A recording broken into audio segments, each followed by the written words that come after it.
नमस्कार। यो भिडियो हेरेर बसिरहनु हुने सम्पूर्ण मित्रहरूलाई म दिलनाथ जङ्गाल।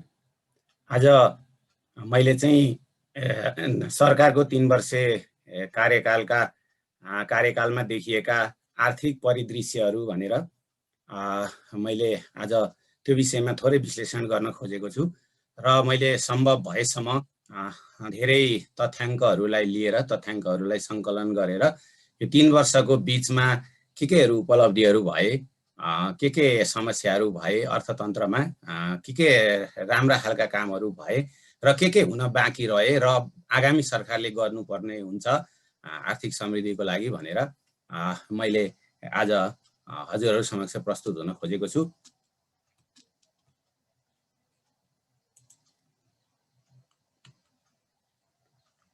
अब सर्वप्रथम त यो 2074 साल फागुन महिनामा केपी ओली नेतृत्वको सरकारको 3 वर्षे अवधि फागुनमा गठन भएको सरकार 2074 सालमा यो 3 वर्षको अवधिमा के कस्ता आर्थिक गतिविधिहरू भए, के कामहरू गर्नबाट सरकार चुक्यो अथवा गर्न सम्भव भएन र अबको चुनावपछि बन्ने नयाँ सरकारले के गर्न सक्यो भने देशमा आर्थिक समृद्धि आउँछ भन्ने विषयमा आर्थिक सर्वेक्षण, केन्द्रीय तथ्याङ्क विभाग, राष्ट्र बैंकको तेस्रो चौमासिक समीक्षा जस्ता प्रकाशनहरूसँग सहयोग लिएर तथ्यपरक ढङ्गबाट मैले यहाँनेरि विश्लेषण गर्न खोजेको छु।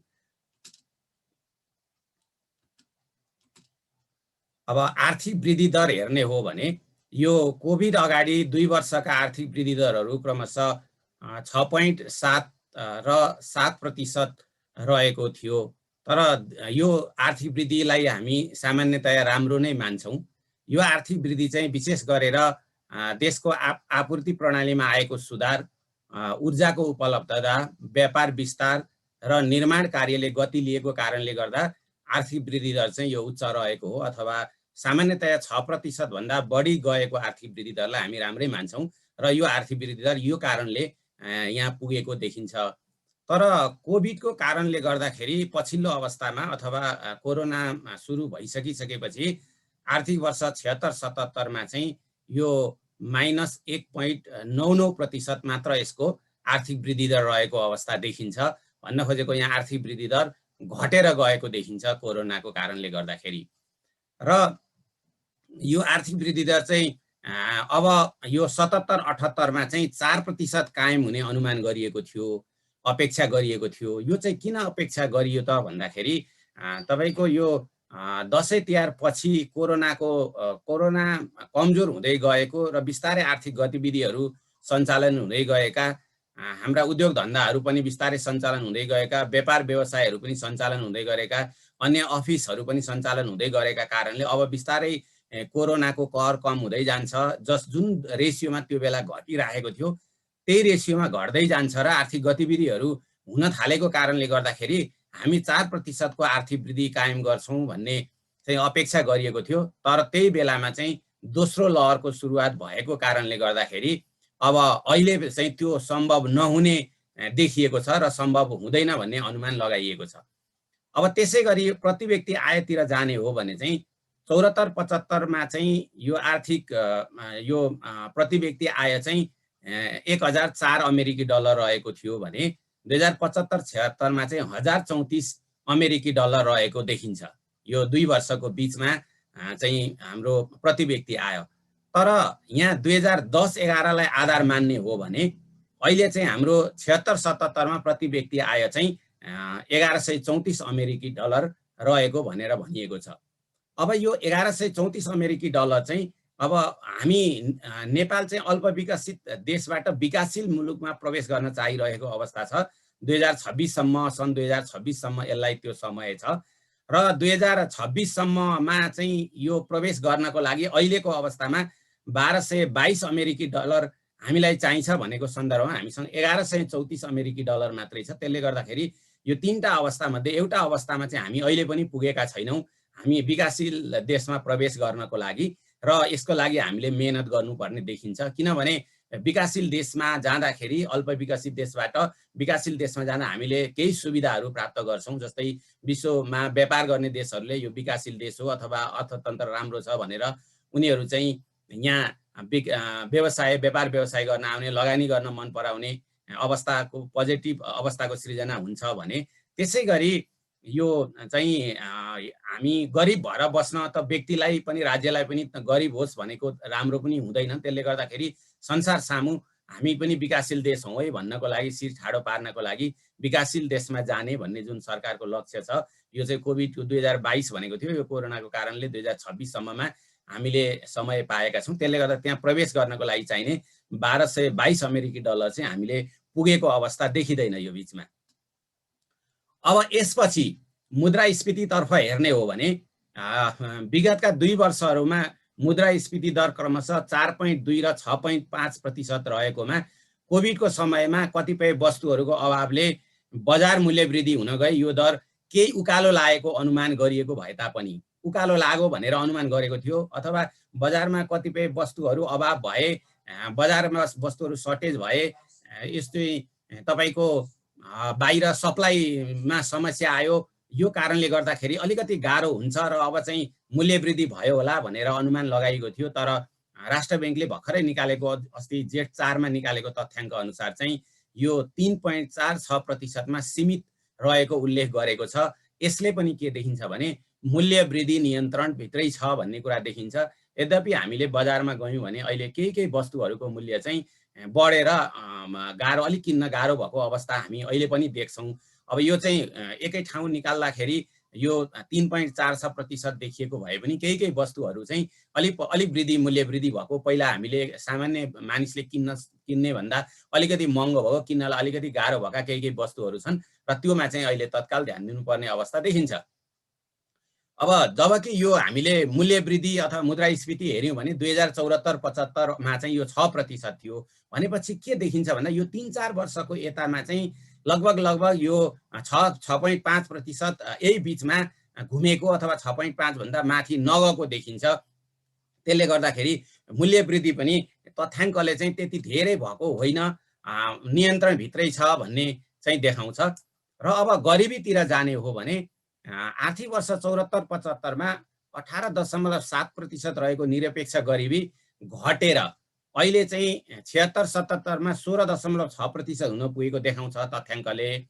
यो चाहिँ हाम्रो आर्थिक सर्वेक्षणको तथ्याङ्कले देखाएको हो। तर कोभिडको कारणले यो वर्ष अथवा कोरोना सुरु भइसकिसकेपछि चाहिँ 12 लाख जनसङ्ख्या चाहिँ फेरि गरिबीको रेखामुनि पुगे, गरिबीको रेखामुनि जान बाध्य भए। यो थपिन आयो। यो जुन 16.6% छ यसमा चाहिँ अहिले कोभिडको कारणले गर्दाखेरि 12 लाख गरिबीको रेखामुनि थपिन पुगे भने यो चाहिँ 75-76 मा 11 अब अलिकति बेरोजगारीलाई पनि यहाँ हेरौँ, गरिबी सँगसँगै जोडिएर आउँछ यो बेरोजगारी। यो बेरोजगारी चाहिँ 75-76 मा 11.4% बेरोजगारी रहेकोमा यो प्रधानमन्त्री रोजगार कार्यक्रमले आर्थिक वर्ष 76-77 मा यो दर केही घटेर गएको थियो। केही घटेर गएको भए पनि फेरि पनि कोभिडको कारणले गर्दाखेरि 16 लाख मानिसहरू चाहिँ बेरोजगार थपिए। पहिला जति बेरोजगार थिए त्यसमा फेरि 16 लाख बेरोजगारीहरू थपिए। यसले गर्दाखेरि यो रोजगारको क्षेत्रमा चाहिँ अहिले बढी चाप परेको छ र यो चाहिँ अब अझ बढ्ने क्रममा छ र यो चाहिँ बढ्छ। किनभने तपाईको यो असङ्गठित क्षेत्रमा काम गर्ने लेबरहरूको अहिलेको अवस्था एकदमै नाजुक छ।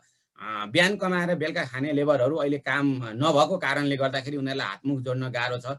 कतिपय ठाउँमा हामीले के देखेका छौँ भने कोठाभित्रै मान्छेहरू खान नपाएर विभिन्न व्यक्तिहरूले सहयोग गरेर बचाइराखेको अवस्था पनि हामी बेला बेला चाहिँ टेलिभिजनबाट सुन्न सक्छौँ, सामाजिक मिडियाहरूमा, सोसियल मिडियाहरूमा हामीले सुन्न सक्छौँ। त्यसले गर्दाखेरि यो असङ्गठित क्षेत्रमा काम गर्ने लेबरहरूलाई चाहिँ एकदमै मार परेको छ। अझै हामीले यो सङ्ख्या चाहिँ विशेष गरेर यो ठुला सहरहरूमा हामीले राम्रोसँग मसिनो ढङ्गले माइक्रो लेभलमा सबैमा लिने हो भने यो तथ्याङ्क चाहिँ अझै बढेर जान्छ। किनभने मैले अघि नै भनिसकेँ, जो सङ्गठित क्षेत्रमा काम गर्नुहुन्छ, जसको महिनावारी तलब आउँछ, उहाँहरूलाई समस्या नहोला, फेरि पुरै समस्या छैन, उहाँहरू चाहिँ समस्याभन्दा बाहिरै हुनुहुन्छ चाहिँ होइन। उहाँहरूका पनि विविध आम्दानीका स्रोतहरू घट्दै गएका, काम गरेकै ठाउँहरूमा पनि कतिपय ठाउँमा ज्याला कटौती भएका विविध समस्याहरू हामीले सुन्नमा पाउँछौँ। उहाँहरू पनि मारमा हुनुहुन्छ। तर सबैभन्दा धेरै मार चाहिँ दैनिक ज्यालादारी गरेर काम गर्ने मान्छेहरूलाई अत्यन्तै ठुलो मारमा चाहिँ अहिले पछिल्लो अवस्थामा यो बेरोजगारीले बनाएको छ। त्यसले गर्दा पनि हामीले के गर्नुपर्ने हुन्छ त भन्दाखेरि आगामी बजेटमा चाहिँ सबैभन्दा पहिला चाहिँ स्वास्थ्य क्षेत्र अथवा कोभिडबाट जनतालाई कसरी बचाउने भन्ने कुरा सँगसँगै कृषि क्षेत्रलाई पनि हामीले चाहिँ प्राथमिकता दिनुपर्छ। यदि हामीले कृषि क्षेत्रमा अहिले प्राथमिकता दिन सकेनौँ भने अब आगामी वर्षमा अथवा योभन्दा पछि हुने उत्पादन कमजोर भएर अनि हामीले खाद्यान्न सङ्कटको अवस्था सृजना हुन सक्छ।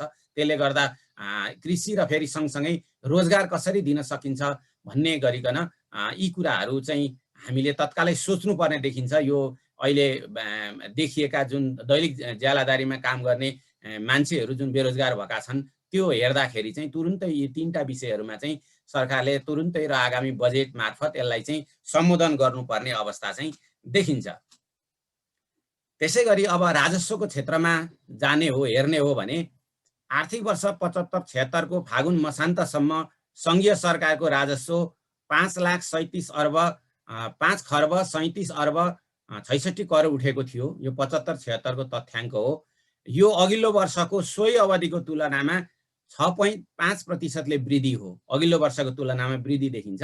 वृद्धि हो भने आर्थिक वर्ष 76-77 को फागुन मसान्तसम्म गत आर्थिक वर्षको सोही अवधिको तुलनामा 9.6% वृद्धि भएर 4 खर्ब 69 अर्ब 71 करोड हुन पुगेको छ। र जेठ 4 गते राष्ट्र ब्याङ्कको तथ्याङ्क अनुसार यो वर्ष 764 अर्ब 38 करोड सङ्कलन भएको छ। अब तथ्याङ्कमा हेर्ने हो भने चाहिँ यसलाई प्रतिशतमा हेर्ने हो भने अहिलेसम्म चाहिँ लगभग 75-76% चाहिँ राजस्व सङ्कलन भएको देखिन्छ लक्ष्य अनुसारको। र अब हुन त हाम्रो देशको त्यो राजस्व सङ्कलनको हामीले इतिहास हेर्ने हो भने यो अन्तिम 1-2 महिनामा 2-3 महिनामा विशेष गरेर भनौँ यो अन्तिम 4 महिनामा बढी सङ्कलन हुने खालको अवस्था हो। त्यसले गर्दा अझै पनि हामीसँग जेठ र असार त बाँकी छ। जेठको 1 हप्ता 10 दिन गए पनि त्यसले गर्दा यो अवस्थामा सङ्कलन त हुन सक्छ। तर पनि कोरोनाको कारणले यो क्षेत्रलाई पनि असर चाहिँ गरेको देखिन्छ। किनभने कम्तीमा पनि हामीले यसलाई 90% भन्दा बढी चाहिँ लक्ष्यभन्दा बढी सङ्कलन गर्न सक्यौँ र सोही ढङ्गले खर्च गर्न सक्यौँ भने मात्रै हामीलाई सहज हुन्छ। त्यसले गर्दाखेरि अहिले 75-76% सङ्कलन भएको राजस्व अब बाँकी 2 महिनामा सहज ढङ्गले त्यति हुन सक्यो भने सजिलो हुन्छ। तर के छ अवस्था भने व्यापार बन्द छ, उद्योग धन्दा बन्द छ, काम गर्ने मान्छेहरूको चाहिँ रोजगारीको समस्या छ। पर्यटन होटल लगायतका सबै क्षेत्रहरू चाहिँ बन्द भएको र त्यहाँ चाहिँ एकदम दुःखद अवस्था सृजना भएको कारणले गर्दाखेरि त्यहाँबाट जति हामीले चाहेको त्यति राजस्व उठ्न सक्ने अवस्था छैन। किनभने उहाँहरू आफू नै बाँच्न सक्ने अवस्थामा हुनुहुन्न, आफ्नो व्यवसाय बचाउन सक्ने अवस्थामा हुनुहुन्न, आफ्ना काम गर्ने चाहिँ त्यहाँका श्रमिकहरूलाई तलब दिन सक्ने अवस्थामा हुनुहुन्न भने कर तिर्नलाई यहाँ अलिकति समस्या हुन सक्छ। त्यसले गर्दाखेरि लक्ष्य अनुसारको चाहिँ राजस्व सङ्कलन हुनेमा यहाँ चाहिँ शङ्का गर्ने प्रशस्त ठाउँहरू देखिन्छन्। त्यसै गरी वैदेशिक सहायतातर्फ हेर्ने हो भने चाहिँ 2075-76 आर्थिक वर्ष 2075-76 मा 13 अर्ब 49 करोड अनुदान र 93 अर्ब 69 करोड ऋण गरी जम्मा 1 खर्ब 7 अर्ब 18 करोड वैदेशिक सहायता प्रतिबद्धता आएको देखिन्छ 75-76 मा। तर यो बढेर 76-77 मा चाहिँ यो चाहिँ 16 खर्ब 19 करोड अनुदान र 93 अर्ब 9 करोड ऋण गरी जम्मा 1 खर्ब 9 अर्ब 28 करोड विकास सहायताको प्रतिबद्धता आएको देखिन्छ। यसमा के देखिन्छ भने ऋण प्राप्त गर्नुलाई नराम्रो मानिँदैन। हामीले त्यति धेरै डराउनु पर्दैन। किनभने ऋण त हामी व्यक्तिले पनि लिएर धेरै आफ्ना व्यवसायहरू चलाउँछौँ, विकासका कामहरू गर्छौँ। हाम्रा व्यक्तिगत पारिवारिक विकासका काम भने राज्यले पनि लिन सक्छ र राज्यले ऋण लिएर आफ्नो देशलाई समुन्नत बनाइसकिसकेपछि उसले ऋण तिर्न सक्छ।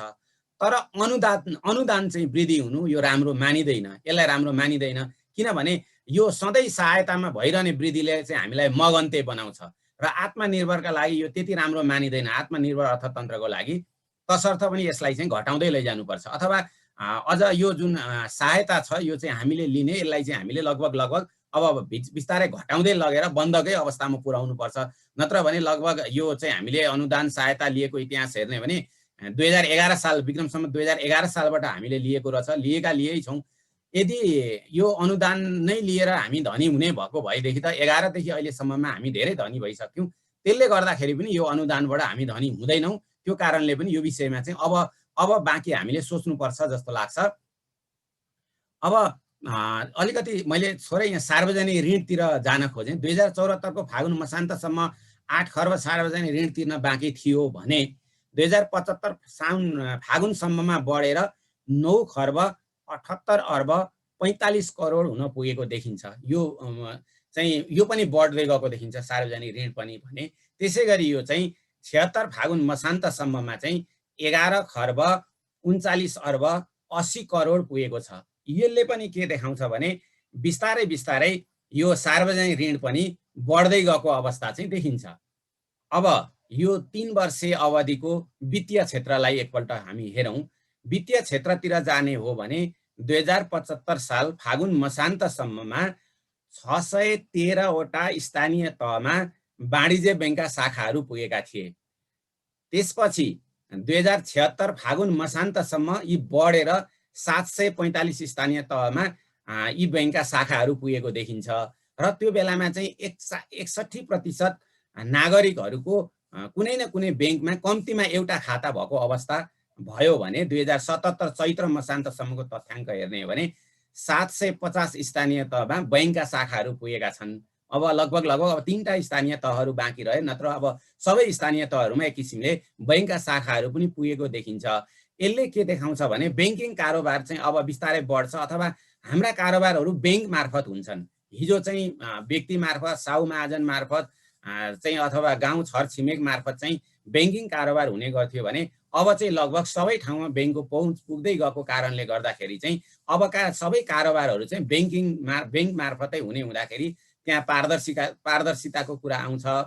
त्यहाँ चाहिँ अब अत्यन्तै धेरै शोषण हुँदैन, व्यक्तिले अथवा साउ महाजनले जस्तो शोषण हुँदैन। एउटा रुल एन्ड रेगुलेसन भित्र हामी ऋणी पनि र बैंक पनि रहने, हामी ऋणी रह्यौँ भने बैंक पनि रहने अवस्था हुन्छ, जसले गर्दा सहजता चाहिँ सिर्जना हुन्छ भन्ने चाहिँ यसमा मेरो बुझाइ हो। र बिमातर्फ हेर्ने हो भने 75 फागुन मसान्तसम्ममा 18% नागरिकहरूले बिमामा पहुँच थियो भने 76 फागुन मसान्तसम्ममा वैदेशिक रोजगारीमा जाने कामदार सहित 26% जनसङ्ख्यामा बिमाको पहुँच पुगेको देखिन्छ। यो 26% जुन छ यो विदेश जानेहरूको पनि हो। यसलाई घटाउने हो भने चाहिँ अहिले 22% मात्रै भएको तथ्याङ्कले देखाउँछ।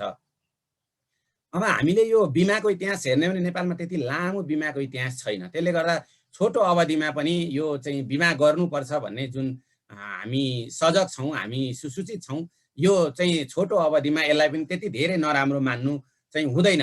तर पनि विकसित देशहरूमा चाहिँ बिमा चाहिँ एउटा अपरिहार्य जस्तो भइसकेको सन्दर्भमा हाम्रोमा चाहिँ त्यो तुलनामा हामी चाहिँ पछाडि नै छौँ।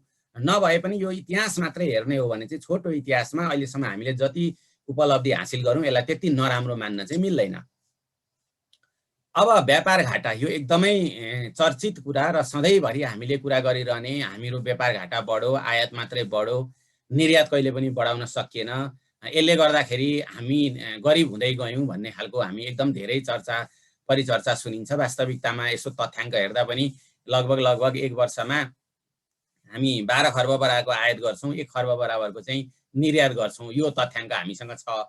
यो ठिकै आयात र निर्यातलाई मात्रै हेर्ने हो भने चाहिँ, तर यसलाई अलिकति तथ्याङ्कगत ढङ्गले माइक्रो लेभलमा केलाउने हो भने चाहिँ कस्तो देखिन्छ त भन्दाखेरि 2076 फागुनसम्म कुल निर्यात 22%ले वृद्धि भई, यो अघिल्लो वर्षको तुलनाको मैले कुरा गर्दैछु, 76 फागुनसम्म कुल निर्यात त्यही 22.3%ले वृद्धि भई 74 अर्ब 31 करोड पुगेको छ भने वस्तु आयात 2.6%ले घटेर 9 खर्ब 24 अर्ब 24 करोड रहेको छ। अब व्यापार घाटा 4.3%ले सङ्कुचन भएको छ र 8 खर्ब 49 अर्ब 33 करोड पुगेको छ।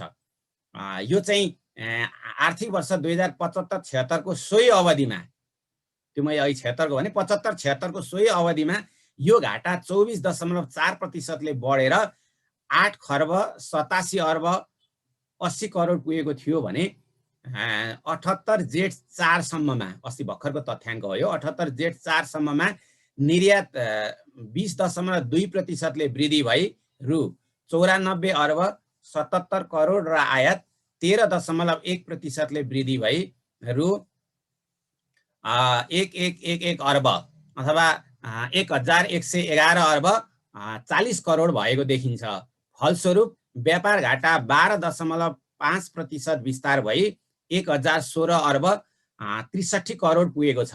जबकि आर्थिक वर्ष 74-75 को फागुन मसान्तमा कुल वस्तु निर्यात 10.8% वृद्धि हुँदा आयात 22.1% ले बढेको थियो।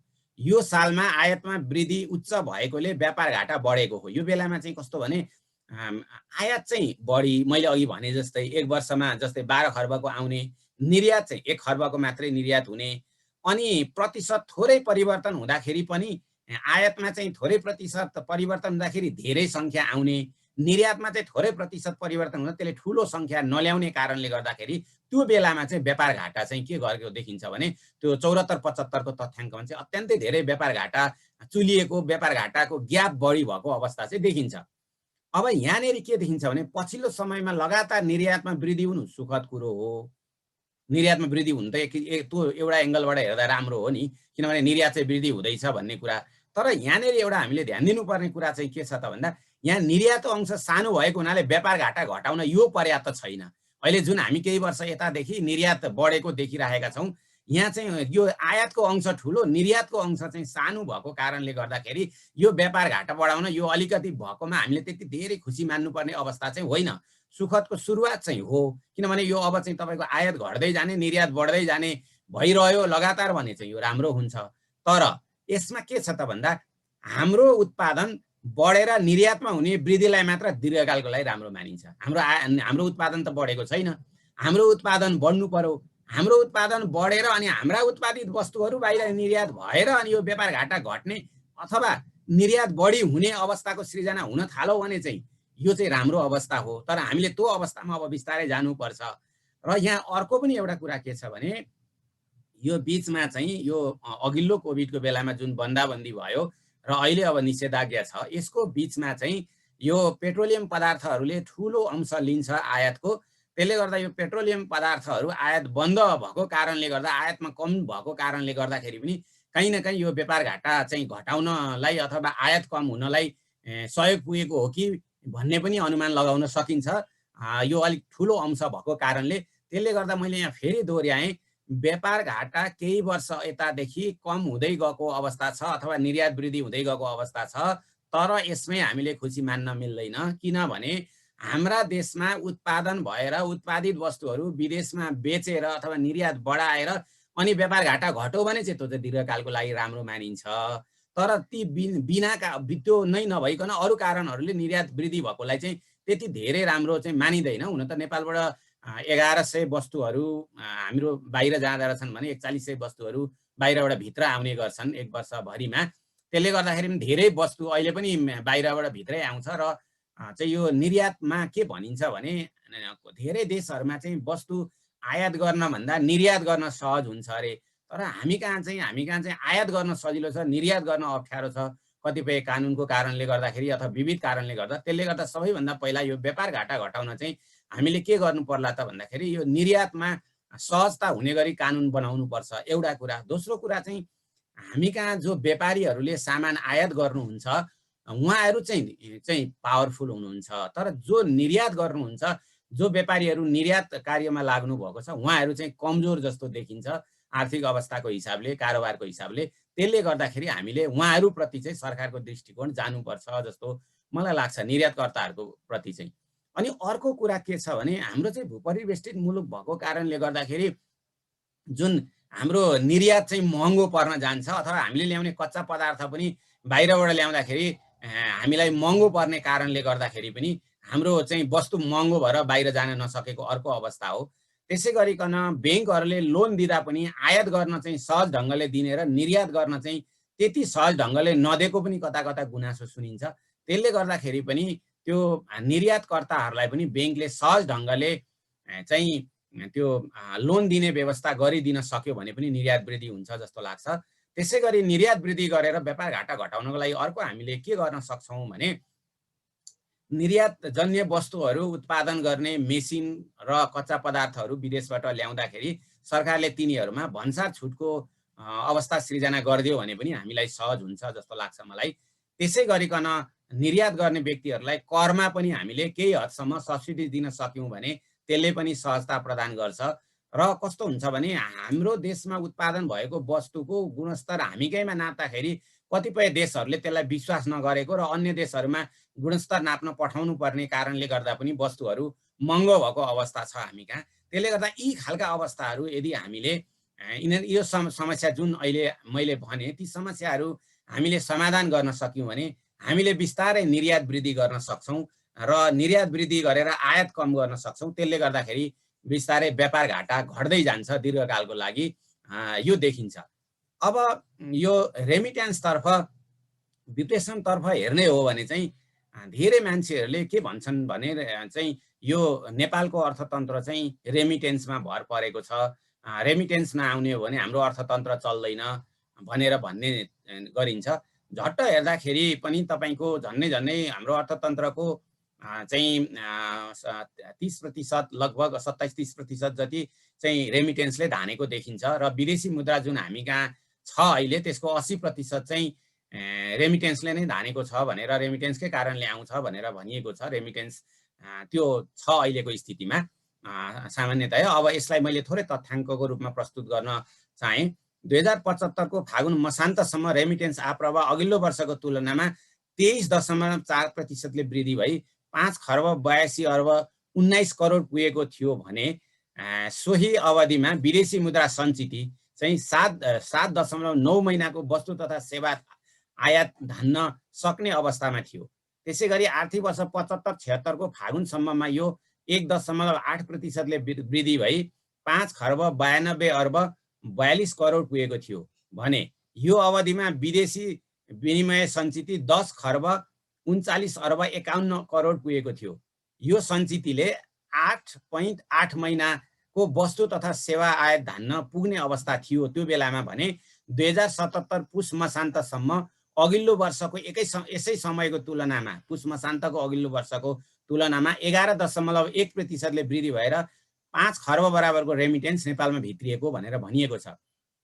र 2077 चैत्र मसान्तसम्मको तथ्याङ्क हेर्ने हो भने 10.8 महिना बराबरको वस्तु तथा सेवा आयात गर्न विदेशी मुद्रा चाहिँ सञ्चिति छ हामीसँग भनेर भनिएको छ। अब यहाँनेरि मैले थोरै के जोड्न खोजेँ भने विदेशबाट यो कोभिडको बेला भए पनि बाहिर जान रजिस्टर गर्नेहरूको सङ्ख्या चाहिँ नयाँ पुराना दुईटैको घटेको। जस्तै पुराना जो एकपल्ट गएर आउनुभयो र उहाँहरू फेरि पुनः जान चाहनुभयो तीमध्ये 68-69% मात्रै जानलाई रजिस्टर गरेको र नयाँ जान चाहनेले अघिल्लो वर्षको तुलनामा 77% मात्रै जान चाहेको र विदेशमा भएका पनि धेरै आउँदा र नेपालमै रहँदा पनि यो रेमिटेन्स चाहिँ किन बढ्यो त भनेर चाहिँ जिज्ञासा लाग्न सक्छ। यो चाहिँ विशेष गरेर 2-3टा कारणले बढेको देखिन्छ। एउटा चाहिँ पहिला चाहिँ अब हुन्डी मार्फत पैसा पठाउनेमा अहिले चाहिँ लिगल्ली पठाएको कारणले गर्दाखेरि पनि यो धेरै देखियो एउटा कारण। अर्को कारण चाहिँ विदेशमा बसेका नेपालीहरूले देशमा जो आफन्तहरू छन् कोरोनाको कारणले धेरै ठुलो समस्या पर्ला भनेर आफूले जोगाएर राखेको ऋणपान गरेर चाहिँ नेपालमा पठाउनु भएको कारणले गर्दा पनि अरू बेला भन्दा धेरै पैसा नेपाल आएको हुन सक्छ। र तेस्रो कारण भनेको चाहिँ त्यहाँ जो जागिर गरिराख्नु भएको थियो कोरोनाको कारणले उहाँहरू जागिर गुमाएर नेपाल आउनुभयो। आउँदाखेरि अलिअलि आफ्नो बचत सहित लिएर आउँदाखेरि पनि यो अलिकति बढी भएको अवस्था जस्तो देखिन्छ। यो 3टा कारणले चाहिँ यो बिचमा बढेको हुनसक्छ। तर तपाईँको अब अहिले चाहिँ यसरी चाहिँ निषेधाज्ञा छ, अब अरू देशहरूमा पनि सङ्कट छ, त्यसले गर्दाखेरि अहिले पनि बाहिर जानेहरूको सङ्ख्या चाहिँ अब अहिले त झन्नै शून्य जस्तै छ केही समय यतादेखि। त्यसले गर्दाखेरि दीर्घकालमा अथवा अलिक धेरै एक वर्ष पछितिर यो चाहिँ घट्ने देखिन्छ। समग्र तथ्याङ्क यो हो। तर यहाँ एउटा कुरा के छ भने आय आर्जनका अन्य क्षेत्रहरूबाट आशा गरे जति उपलब्धि हासिल गर्न नसकेको अवस्थामा अर्थतन्त्रका सबै क्षेत्र चलायमान बनाउने रेमिटेन्सले अर्थतन्त्र धान्नुलाई अल्पकालका लागि राम्रै मान्नुपर्छ। तर दीर्घकालमा पनि यसरी नै अर्थतन्त्र रेमिटेन्समा भर पर्नु राम्रो मानिँदैन। किनभने त्यसै पनि हाम्रो देशकोमा चाहिँ आउने रेमिटेन्सको 72% चाहिँ हाम्रो उपभोगमा खर्च हुन्छ, उत्पादनमा खर्च नभएर। अब भने उत्पादन उपभोग पनि चाहिँ खानेकुरा खानेमा त स्वाभाविक मान्नुपर्छ, किनभने हिजो चाहिँ मकै, गहुँ, कोदो, फापर खाइराखेको व्यक्तिहरूको घर परिवारको कोही मान्छे विदेश गएर कमाएर ल्यायो भने उहाँहरूले चामल खान खोज्नुलाई त्यसलाई नराम्रो त मानिँदैन। त्यो उपभोगमा खर्च भएकोलाई त्यसलाई नराम्रो मान्न मिल्दैन। तर हामी कहाँ आएको चाहिँ त्यो चाहिँ रेमिटेन्सको ठुलो अंश चाहिँ घर, गाडी, त्यस्तै गरिकन घडी, अब चाहिँ मोबाइल, यस्ता चिजहरूमा, गरगहनाहरू, यस्ता चिजहरूमा बढी खर्च हुनुले पनि के गर्छ भने अनुत्पादक क्षेत्रमा बढी खर्च भयो भन्ने देखिन्छ। त्यसले गर्दा हामीले के गर्नुपर्छ भने यसरी विदेशबाट जुन रेमिटेन्स आउँछ त्यो रेमिटेन्सलाई चाहिँ हामीले बिस्तारै उत्पादनमूलक क्षेत्रमा खर्च गर्दै गयौँ र विदेशमा गएका नेपालीहरू फर्केर आए भने यही कृषि र उद्योगमा हामीले रोजगारीको अवस्थाहरू सृजना गरेर यहीँ बस्न सक्ने वातावरण मिलाउँदै गयौँ भने दीर्घकालमा यो चाहिँ राम्रो मानिन्छ। किनभने अबको समय भनेको आइडिया बेच्ने हो, अबको समय भनेको चाहिँ श्रम बेच्ने अथवा समय बेचेर सम्भव हुँदैन। किनभने समय त एउटा व्यक्तिसँग 24 घण्टा मात्रै हुन्छ, 24 घण्टामा नै मात्रै त्यसमा खाने सुत्ने गर्दा बढी खट्ने भनेको 15 घण्टा हो। 15 घण्टाभन्दा उसले बेच्न सक्दैन समय। अनि त्यो बिचमा जतिसुकै काम गरे भने पनि विदेशमा गएर काम गर्दा कति नै धेरै आउँछ र त्यसले गर्दाखेरि ती नेपाली जो चाहिँ बलिया बाङ्गा छन् तिनीहरूलाई चाहिँ हामीले नेपालमै राखेर त्यो श्रमलाई हामीले प्रयोग गरेर, किनभने श्रम शक्ति भनेको चाहिँ विश्वको अत्यन्तै ठुलो शक्ति हो, अत्यन्तै ठुलो चाहिँ सम्पत्ति हो। त्यसले गर्दा त्यो सम्पत्ति, अपार सम्पत्ति जसरी प्राकृतिक स्रोत छ हामीसँग, त्यसै गरिकन यो मेन पावर पनि हामीसँग त्यत्तिकै भएको हुनाले त्यो मेन पावरलाई सम्भव भएसम्म यही हाम्रै देशमा काम गर्न सक्ने र यही श्रम चाहिँ बेच्न सक्ने अवस्थाको सृजना गऱ्यौँ र कृषि उद्योग जस्ता क्षेत्रहरूमा ती श्रमलाई प्रयोग गर्न सक्यौँ भने आर्थिक समृद्धि सहज होला भन्ने मलाई लाग्छ। त्यसै गरी अब वैदेशिक लगानीको कुरातर्फ जाने हो भने वैदेशिक लगानीमा चाहिँ आर्थिक वर्ष 76-77 को फागुन मसान्तसम्म उद्योग विभागबाट स्वीकृत वैदेशिक लगानी गत आर्थिक वर्षको सोही अवधिको तुलनामा 165.4% ले वृद्धि भई 29 अर्ब 67 करोड पुगेको छ। यो अवधिमा 21 खर्ब 1 अर्ब 45 करोड कुल लगानी रहेको छ, जसका कारणले 6,14,827 जनाले रोजगारी प्राप्त गरेका छन्। बेरोजगारी समस्या समाधान गर्न यी उद्योगहरू कोसेढुङ्गा साबित भएका छन्।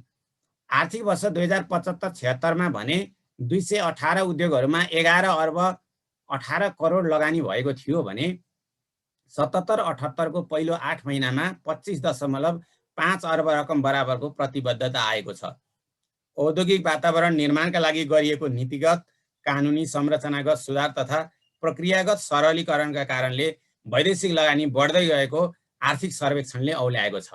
अब यहाँ चाहिँ के छ भनेदेखि यो चाहिँ यो कोभिड आउनुभन्दा अगाडि एक किसिमले चुनाव भएर स्थिर सरकार बनेको अवस्थामा धेरै विदेशीहरूले लगानी गर्न इच्छा देखाइरहेका थिए, उनीहरू इच्छुक थिए। तर कोरोनाको कारणले गर्दाखेरि वैदेशिक लगानी जति जुन ढङ्गले आउनुपर्ने हो त्यो आएको देखिँदैन, आउन सकेको देखिँदैन भने अब यही भएको लगानीलाई पनि कोरोनाले कुनै न कुनै अवस्थाले चाहिँ समस्या बनाएको देखिन्छ।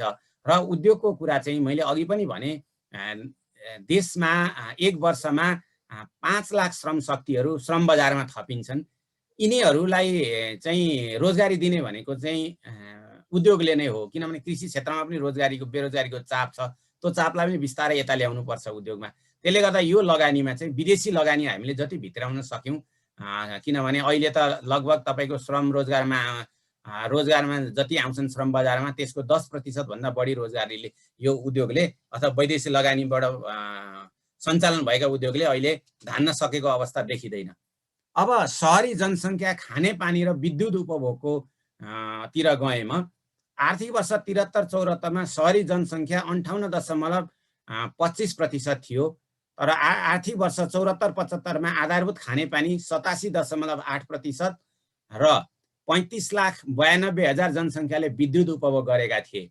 त्यसै गरी आर्थिक वर्ष 2075-76 मा सहरी जनसङ्ख्या 59.9%, आधारभूत खानेपानी प्राप्त 88%, विद्युत सुविधा प्राप्त 77.7% रहेकोमा आर्थिक वर्ष 76-77 को फागुन मसान्तसम्म सहरी जनसङ्ख्या 62.2%, 90% जनतालेमा विद्युत पहुँच, जुन गत सालको तुलनामा 8.3%ले बढी हो र आधारभूत खानेपानीको प्राप्ति 90% रहेको तथ्याङ्कले देखाउँछ।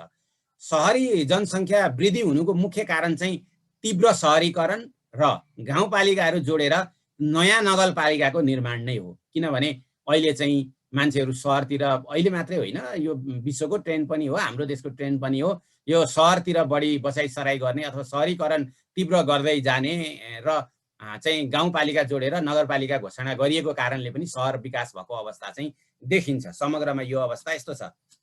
त्यसै गरी अब सडक र वायु सेवातिर हेर्ने हो भने आर्थिक वर्ष 2075-76 को फागुन मसान्तसम्म 14,102 किलोमिटर कालोपत्रे, 788 किलोमिटर खण्ड स्मित र 9,410 किलोमिटर कच्ची सडक लगायत गरी कुल सडकको लम्बाइ 31,393 किलोमिटर रहेको र हुम्ला बाहेक सबै जिल्ला सदरमुकामहरूमा सडक सञ्जाल जोडिएको छ।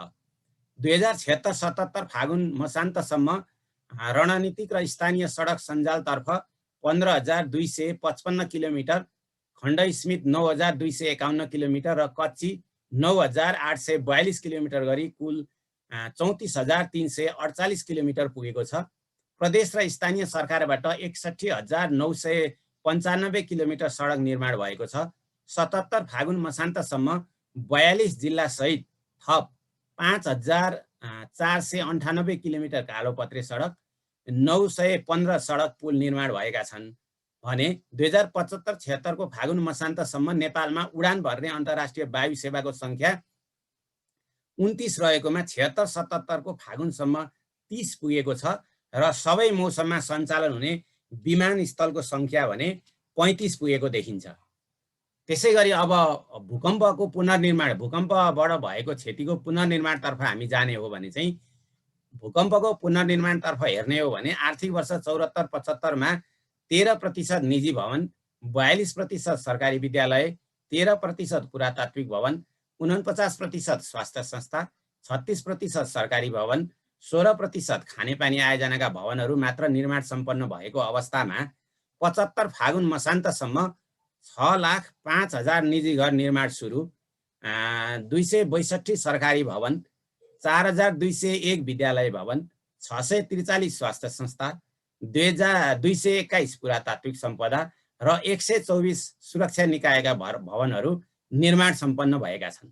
त्यसै गरी 76-77 को फागुन मसान्तसम्ममा 63.3% निजी भवन, 74.1% सार्वजनिक विद्यालय, 43.7% पुरातात्विक सम्पदा, 55.9% स्वास्थ्य संस्था, 84.1% सरकारी भवन र 50.7% सुरक्षाका निकायका भवनहरू निर्माण सम्पन्न भएका छन्। त्यसै गरी 77 फागुन मसान्तसम्ममा 5,59,461 निजी भवन, 415 सरकारी भवन, 6,085 विद्यालय भवन, 798 स्वास्थ्य संस्थाका भवन निर्माण सम्पन्न भएका छन्।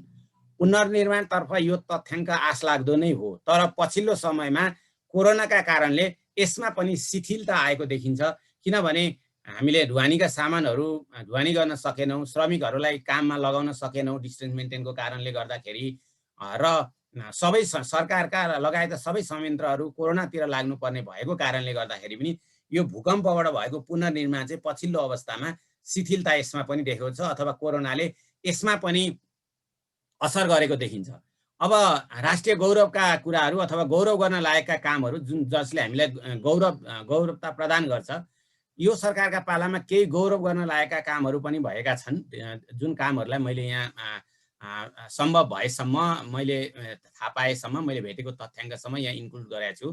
नेपालको नयाँ चुच्चे नक्सा, चीनका राष्ट्रपतिको नेपाल भ्रमण, गौतम बुद्ध अन्तर्राष्ट्रिय विमानस्थलको निर्माण, धरहरा र रानी पोखरीको पुनर्निर्माण, मेलम्चीको पानी काठमाडौँमा, 6वटा औद्योगिक क्षेत्र थपिँदै, नागढुङ्गा 24 सुरुङ मार्गको सुरुवात, 1,423 झोलुङ्गे पुलको निर्माण, 130 तुइन विस्थापित, हुलाकी राजमार्गको 68% र काठमाडौँ तराई द्रुत मार्गको 11.1% काम सम्पन्न, कालीगण्डकी कोरिडोर अन्तर्गत पाल्पा खण्डको 20.5% र जोमसोम खण्डको 56% सम्पन्न, माथिल्लो तामाकोशी जलविद्युत आयोजनाको 98.8% काम सम्पन्न भयो भने अन्डा, माछा र मासुमा लगभग आत्मनिर्भरको अवस्था सिर्जना भएको छ।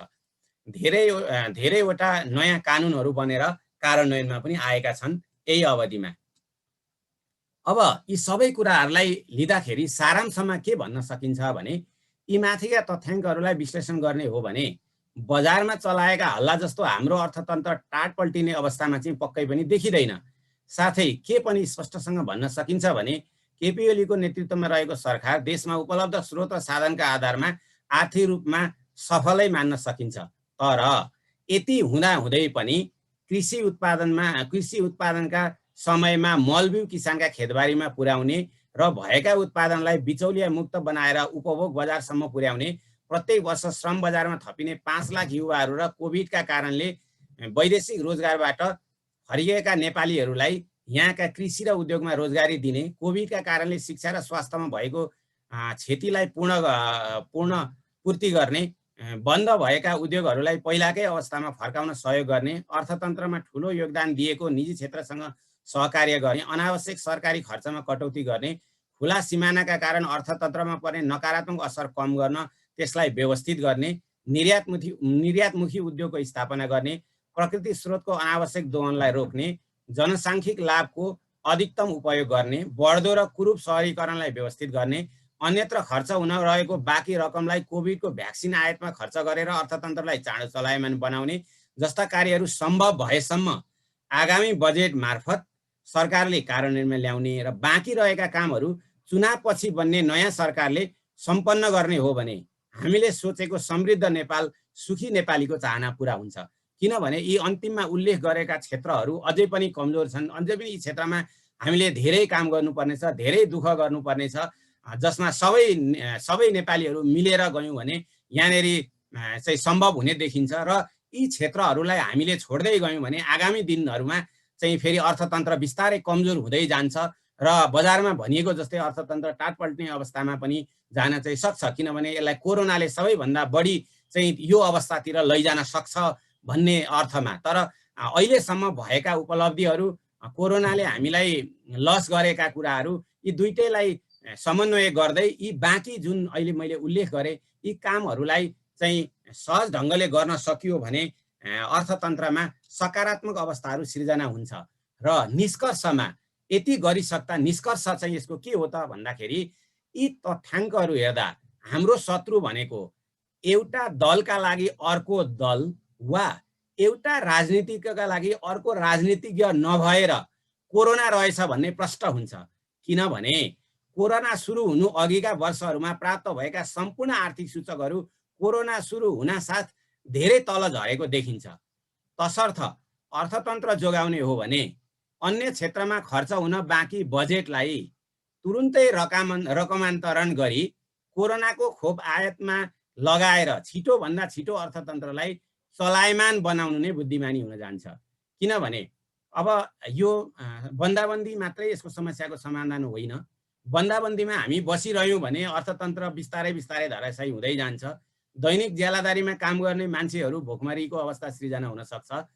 अहिले चाहिँ कस्तो अवस्था छ भने किसानले खेती गर्ने समयमा मलबिउ चाहिँ अहिले किसानका खेतसम्म लान सकेको अवस्था छैन। उत्पादन भएका चिजहरू चाहिँ खेतमै कुहिएर गएका छन्। त्यसले गर्दाखेरि अहिले तुरुन्तै के गर्नुपर्ने देखिन्छ भन्दाखेरि किसानलाई खेतसम्म मलबिउ लान सक्ने र किसानका खेतमा उत्पादन भएका छिटै सड्ने कृषि उत्पादनहरूलाई चाहिँ सहरसम्म अथवा उपभोक्तासम्म ल्याउने अवस्थाको सृजना गर्ने हो भने अहिले तत्काललाई केही राहत चाहिँ हुन्छ। तर यो यसै गरी यो चाहिँ निषेधाज्ञा मात्रै बढिरहने हो भने बिस्तारै अर्थतन्त्र तल जाँदै जान्छ। त्यसले गर्दा यसको राम्रो सोलुसन भनेको चाहिँ कोभिडको कारणले वा अन्य विविध कारणले धेरै बजेट खर्च हुन बाँकी छ। किनभने मैले यो हरेक वर्ष खर्च हुन बाँकी रहेको कारणले गर्दा अहिले पनि बाँकी रहन्छ र त्यसलाई अथवा अरू कुनै कारणले सरकारले यो चाहिँ त्यो जुन रकम छ त्यो रकमलाई चाहिँ कोरोना खोप खरिद गर्नमा खर्च गरेर खोप ल्याएर खोप लगाएर चाँडोभन्दा चाँडो चाहिँ धन र जन जोगाउने कुरो छँदैछ, धन जोगाउने कुरो छँदैछ।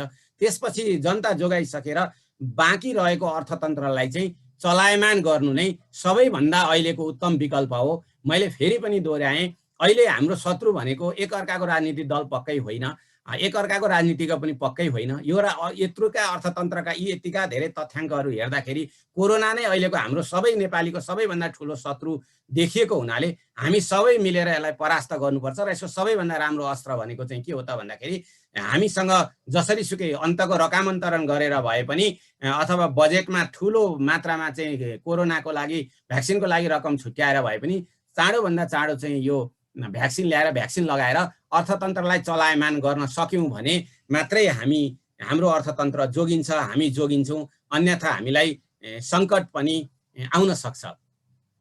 र अन्त्यमा मैले अघि नै पनि भने तथ्याङ्क विभागबाट निक्लिने विभिन्न तथ्याङ्कहरू, नेपाल सरकारले निकाल्ने राष्ट्र ब्याङ्कका तथ्याङ्कहरू, आर्थिक सर्वेक्षण भयो, यी लगायतका तथ्याङ्कहरूमा भएका तथ्याङ्कहरूलाई लिएर मैले तथ्यगत ढङ्गले सम्भव भएसम्म धेरै तथ्याङ्क सङ्कलन गरेर विश्लेषण गर्ने कोसिस गरेँ।